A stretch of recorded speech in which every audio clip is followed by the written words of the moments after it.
Welcome to Blind Level Tech. I'm Jonathan Price. I'm Evan Starnes. And together, we're bringing you news, tech, and information about blind technologies. Being blind doesn't mean you have to stop living.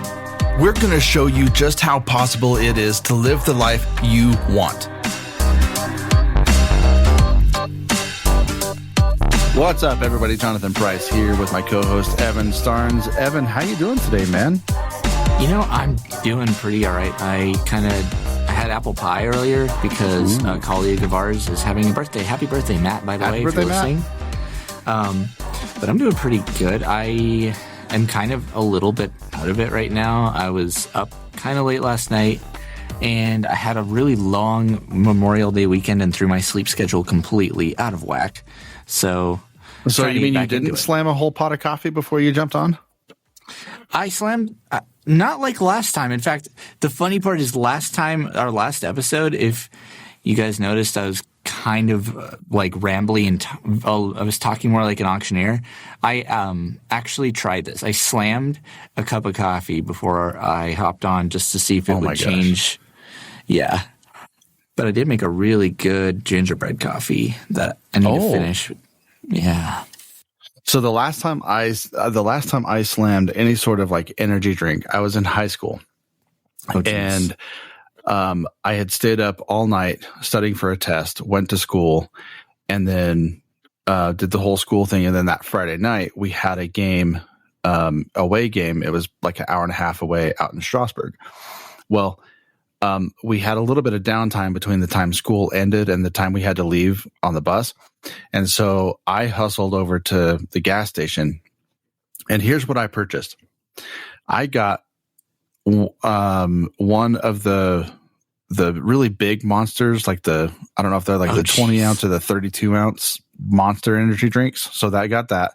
I got 2 Gatorades and then a pack of those ginseng like energy pills, packet vitamin things.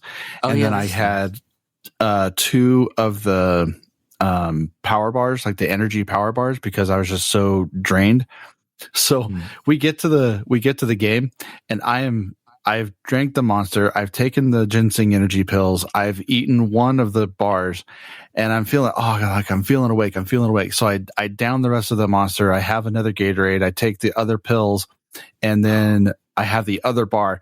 Dude, by the time the game started, I was going in everybody else was going in slow motion. I felt like, boy, I could just like run so fast. I'm just like going all over the place. And it felt like the game was so slow. I felt super hyper and I was jittery, and I felt like that squirrel on Over the Hedge. I don't know if you've ever seen that movie, but yeah, there's a squirrel on Over the Hedge, and anytime he has caffeine, he's like moving at the speed of light. So everything is super slow. That's kind of how I felt. But come halftime, I crashed, and I was like, I'm not going to make it through this game. And it was a rough day, and I don't remember much after that. But that is the last time I will ever go to a gas station store and buy energy pills and drink all that Monster and Gatorade and power bars. That was really bad. So don't do that. That's an extreme example. Yeah. I mean, I tried a 5-hour energy once, and I was like on fire for a few hours. It actually did last 5 hours. I did have one of those too. Those aren't bad. No, they're not. Like maybe once every year, of course. Yeah. So don't do what I did. Please don't try this at home. So yeah, it was a nightmare. What you call experts. Right. Yeah. Experts in nothing. We know a lot about a lot of stuff, but we don't know experts about something would not be wise. No, that's true. This is Blind Level Tech here, so you know. Right. By the way, so speaking of us not knowing much about anything, let's talk about something that we do know, which are keyboards. So we're going to talk about keyboards today, and we're not talking about like piano keyboards, like that kind of stuff. We're talking about typing keyboards, accessible keyboards. And what are some of the things, Evan, that if you are looking for a keyboard that you would want to keep in mind? There's a couple of things you'd really want to keep in mind. The first is, what type of keyboard are you looking for? Because as with, different languages, they have different keyboards, but we as blind people, we have the choice between QWERTY keyboards or Braille keyboards. And sure. I say Braille keyboards as there are actually there's one in particular that I'm very familiar with that I will talk about today. That is a Braille keyboard. It's a Bluetooth keyboard. Okay. And on the topic of Bluetooth, yes, you also need to consider: do you want a fully Bluetooth, like wireless keyboard? Do you want one that plugs in via USB? Do you want one that does both? Mm-hmm. And then you got to consider form factor, because there are you can get any old Bluetooth keyboard from Amazon, Target, Walmart. Right. That's like a flat, just a QWERTY keyboard. It's like what you'd find in your run-of-the-mill laptop. Sure. But you can also get more elaborate and really cool designs. In fact, I have one made by, I believe, Pluggable. Okay. I'm pretty sure that's who makes it. And it is a folding Bluetooth keyboard. And it's cool because it folds into a little thing, probably about the size of a large phone, and you can easily stick it in a bag or a purse. Oh, nice. Or any of that, and then you unfold it and it turns on. So Sweet. When it's folded, it's off. It saves your battery too. And there's even my girlfriend's got a couple of these cute little pocket keyboards. They're like, okay. I don't even know if they make them anymore. They used to make them, and back in the early days of Android, you used to need you needed a keyboard to be able to use TalkBack, because for a while when Android first became accessible, TalkBack didn't have screen reader support. But that was a BBC alert. But yeah, they also do make little tiny Bluetooth keyboards that you can get. But we're going to talk about the Orbit Writer, which is the Braille keyboard. We're going to talk about the folding pluggable keyboards, and then let's see if we have any time left over to talk about like a couple of other keyboarding options that you have. Yeah, I think it'd be important to cover those two, but then in our next episode we'll talk about some of the overlays, because there are quite a few companies that make some Braille overlays like DataCal. And I think that's the first one that comes to mind. But then I think Logic actually makes I know they make a Braille keyboard, but I think they also make an overlay for some of their keyboards. But we'll go into the overlays next week and what you should be looking for with that. But so let's start with the first one you were talking about. The Orbit Writer. So yeah, if you are looking for an external input device, an external keyboard, and you're really good in Braille and you love typing in Braille and that's what you're comfortable with, I would highly recommend this device. It's called the Orbit Writer. It's made by the same company that, if you've heard of the Orbit Reader Braille display, it's made by the exact same company. And the last I checked, they are just about $100. I think they might have been $150 at one point. But as far as for a technically an assistive device, they're not super expensive and they're very small. It's gotcha. So it's literally just an 8-dot Braille keyboard. So you have your dots 1 through 6, spacebar, enter backspace, and an arrow and a set of arrows. And what's cool about it is, it's very much pocketable. It's probably about the size of an iPhone, probably. I'd venture to say maybe or just a smartphone in general, but it's very thin and very light. Gotcha. Thickness wise, I'd probably compare it to maybe probably about 3 or 4 credit cards stacked on top of each other. Okay. So pretty thinner than most smartphones today, and you can hang it. There's a lanyard hold, so you can hang it around your neck. And what's cool about it is, what I like about it personally is, rather than having LEDs or something visual to tell you its status, it vibrates. So you turn it on, it'll give you one vibration. I think it also vibrates when it connects to your phone. And then there's also a little command that you can use to check the status of your battery on the keyboard, so you know if it's going to die or not. Gotcha. And it's just like with any other Bluetooth keyboard, but the nice thing is you can use the arrows to navigate around the screen and to edit text, and then you just type in Braille, and it'll translate over to printed text according to your Braille settings on your device. So that's pretty cool. pretty cool and really small and really practical. So I've always been a big supporter of the Orbit Writer since it came out a couple of years ago. And I don't know where you can get. I know you can get them, I think, from, I don't know if they're on Amazon, but I believe you can get them from Orbit Research's site or from APH. But yeah, we'll look at that and we'll put that we'll look at that, and we'll definitely put links in the show notes for sure. So when you're talking about this, I mean, it's a little handheld keyboard, right?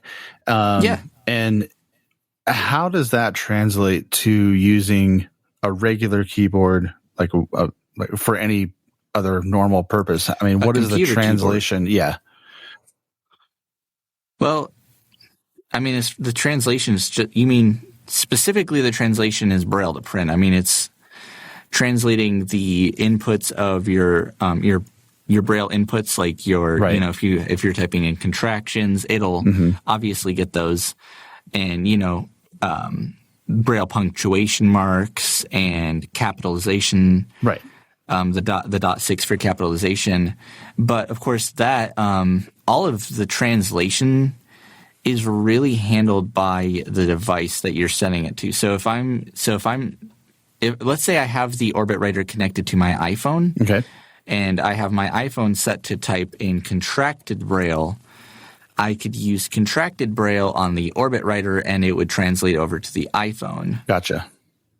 However, if I had it set to uncontracted Braille, it would behave slightly differently depending on how you have it configured. Okay. Really, I think the Orbit Writer is really just an input device, and like to my knowledge, a lot of the translation happens on the receiving end.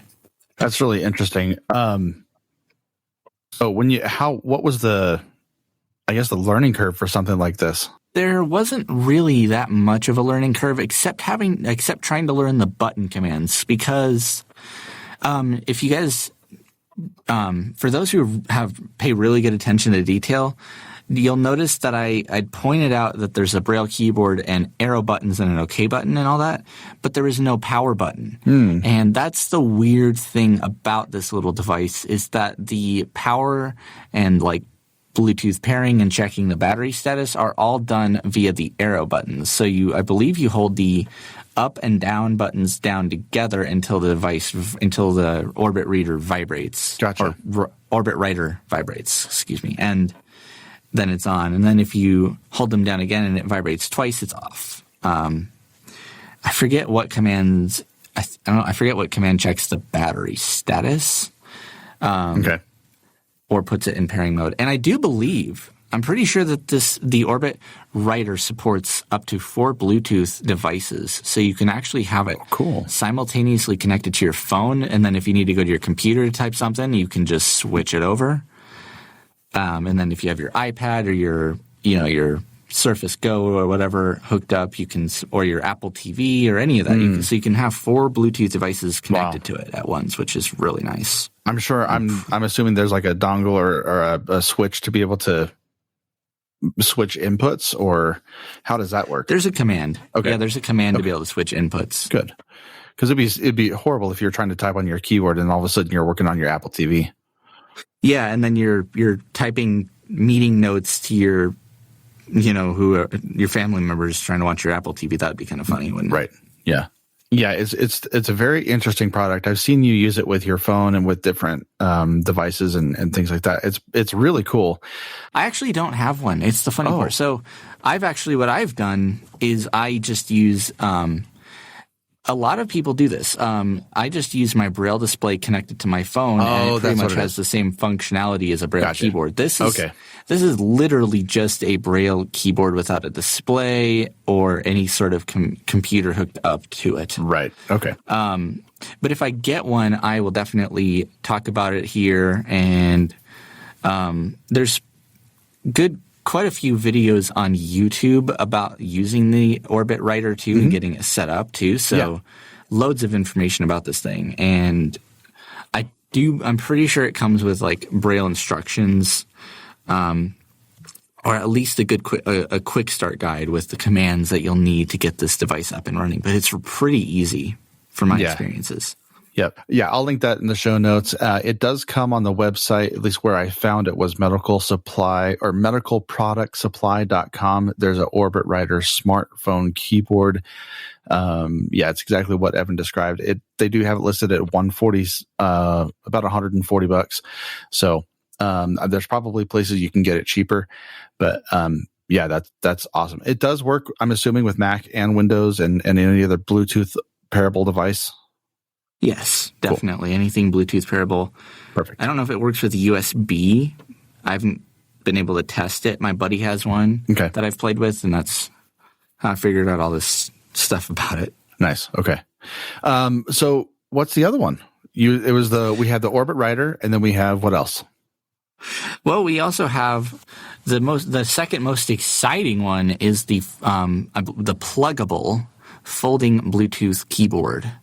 And I got one, and what's cool about it is when I went to my, a couple of years ago, I had moved into an apartment and at a training, at this training program, and somebody had accidentally left one there. So I got it for free. I didn't pay anything for it.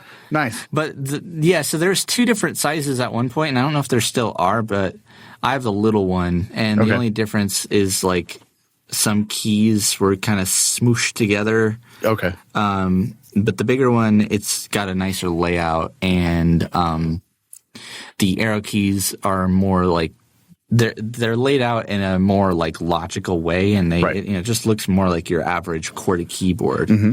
But we'll talk about that one because that's the one you're most definitely going to find around. So this is a folding Bluetooth keyboard. It folds out into 3 different sections. Mm-hmm. Yep. And then once you open it, it turns on. And what's cool about this keyboard is, yes, it's just kind of your Bluetooth keyboard. You know, the key travel feels all right to type on. It's not bad. It does not have I don't know if they make one with a 10 key or a number pad on it, though. So if you're looking out for one of those, I don't know if you're going to find it in this form factor. But it does have, obviously, Bluetooth. You can connect it to your computer with a USB cable. I believe it's a micro USB still. Yeah. Mm-hmm. You can plug it into your computer's USB port and use it as like a normal USB keyboard if you want to do that. Right. And the cool part about this is it does support up to 4 devices once again, so you can have multiple devices connected to this keyboard. And as far as pairing it, it's a little weird. I think you have to hit you have to hold the function key down and hit D or something for device. I forget it. It doesn't have like a lot of your run-of-the-mill Bluetooth keyboards have a separate power on-off switch and pairing button. Mm-hmm. This one just has the keyboard. So there's there's a set of commands. And then I believe to switch devices, though, it's really easy. You just hit you hold the function key down, and then you hit 1, 2, 3, or 4, depending on what device you want to use. And then just, memorization is key here, as far as what device is connected to what slot. Well, it does. You mentioned that it does have the Bluetooth and some of those other capabilities. You can connect it to any iOS, Android, Windows, or Mac device, which is great. You do have your traditional QWERTY keyboard, copy, cut, paste, select, all that kind of stuff. F12 F functions, delete, escape for all those things. So it is really handy in that way, and portable. So very much. I don't know. I'm a big fan. So if you're looking for a keyboard that you can just, you don't want it to take up a lot of space. You want to be able to, let's say you're a tablet user or an iPad user, and you like your keyboard, but you don't want a keyboard case, because that's something we will talk about here pretty shortly. But let's say you're an iPad user or a tablet user, you can just pull this thing out and flip it open, and it'll connect right up to your device. Yep. It can actually does. Even the larger one folds really small. It does, and you can actually get these pretty cheap. I'm looking on Pluggable right now; they have them listed at $49.95, so not too bad for a keyboard of that quality. You can get those at Walmart, eBay, I'm sure Amazon. So Yeah, I think we'll. You can also get them on atguys.com. And that is a site I can't believe I haven't mentioned before. But yeah, I don't remember. If anybody that's listening to BLT right now hasn't heard of AT Guys, and you want to look at all things tech, all things assistive tech, and just really cool gadgets and just unusual little things that will make your life better or more interesting. Like they've got things from bone conduction headphones to they did carry the pluggable folding keyboard too, and they even sold they just have loads of products. So check out atguys.com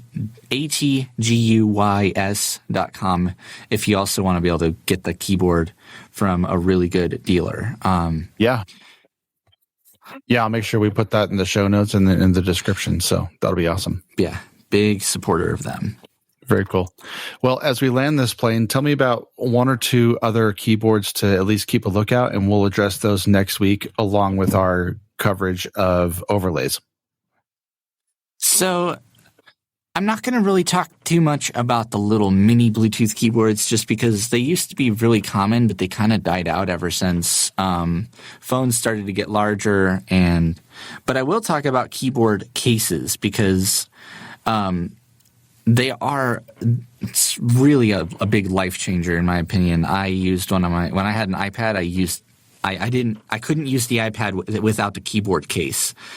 And there's a few things to consider here. If you want, let's say you have an iPad Pro, you can get keyboard cases from Apple directly. Mm. And what's nice about those is that they are designed to work with the iPad Pro. And what's cool about them is that they connect magnetically to these pins on the back. I believe it's called the Magic Connector or something like that. And you basically put the iPad in the case, it connects to the pins, and then your keyboard's just ready to go. You don't have to even really charge it. And the iPad Pro keyboard case that I've seen, that Apple makes, even comes with a trackpad. So you can use, if you're a Mac user and you're familiar with the Trackpad Commander, it does have the Trackpad Commander. Gotcha. Okay. Or, if you're a sightling and you still can see a little bit, and that trackpad will help you out, it's there. Cool. And then, of course, talking the Apple side of things still, there are other good keyboard cases for all sorts of iPads. As far as the iPhone and keyboard cases, it used to be easier to get keyboard cases for the iPhone, but I haven't seen one in quite a few years since like the iPhone 5S. So pretty Yeah, old. I haven't. I don't know of any that come top of mind for iPhone. I do think it's important, however, to mention there are a lot of keyboards that have super high contrast. So you'll have they've got big keys, and then you'll have like black on yellow or yellow letters on black backgrounds. And so if you do have some sort of usable vision, those are really good keyboards. Things to keep in mind, we're looking at those. If you like the soft touch or almost silent sound when you're typing, some people don't like a lot of the clicky clack noises. The butterfly keyboards. Yeah, they're pretty terrible. But I hate them too. The soft touch keyboards, if you like how far the key travel is. So if you have a low profile keyboard, like a lot of Apple products have low profile keyboards, but then you also have high travel keyboards, a lot like, Logitech has quite a few of them. LG has some of them. And GE even makes GE, yeah. And so it's really up to you as to what you would like to do. And so next week, we'll be talking about some of the overlays that you can put on there. I know there's quite a few companies that actually produce Braille overlays. You can even get Braille dots for the letters themselves, and you can put them on like little stickers. So it kind of depends on what you want to do if you're not traveling around with your keyboard, if you have a home desktop. So want to keep that in mind as well. And anything else as we close this sucker out?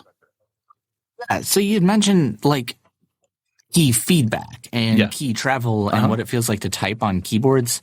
And that is important because there are different types of keyboards. There are rubber dome keyboards, which are the most common. In fact, I'm sitting in a studio, and in front of me is a rubber dome keyboard. And then you also have the mechanical keyboards, and that's where it gets complicated. And that's where, if you really want to feel and like play around with keyboards, Best Buy and Micro Center, good old those two retailers, I love them. Micro Center, I should not be allowed in because I will never come out empty-handed. It's a good thing I live an hour away from Micro Center. Me too. But they do have demos on display of all sorts of different keyboards, from rubber dome to mechanical to all sorts of to curved keyboards that have like a curve in the middle. So if you really are curious about what your typing feel, what you're looking after, what you're looking for, you can go to one of those stores and just test out all of their various keyboards. And it is important to have a good keyboard, specifically for your wrists and your hands, because if you're typing a lot all day long, your hands are going to get tired, your wrists are going to get tired. So get a keyboard that fits for you, that's ergonomic, and you should be good to go all day long. Yep. You don't want carpal tunnel syndrome either. No, not at all. Suck. All right, everybody. Thank you so much for tuning in to Blind Level Tech. As always, I'm your co-host, Stefan Starnes, and this is the host, Jonathan, the host for the most, the podcast producer, Jonathan Price, who has now been at AINC for over a year. I can't believe it. I hope you guys enjoyed listening to this week's episode, and you stay tuned for future episodes as we make them, and that you guys have as much fun listening to them as we do making them, because this show has honestly really been a really fun show to make, Absolutely. I'm sure you'll agree. Yeah. Oh, yeah. And, of course, if AINC has anything in the works, we will, of course, be sure to let you guys know that, because that's what we do, and, it's fun. We have a hike coming up in Boulder this time, because we've had the Audio Trekkers Bringing Print to Life hike for 2 years now, and it's been really good. Yeah. But both times we've had it kind of up pretty far away from,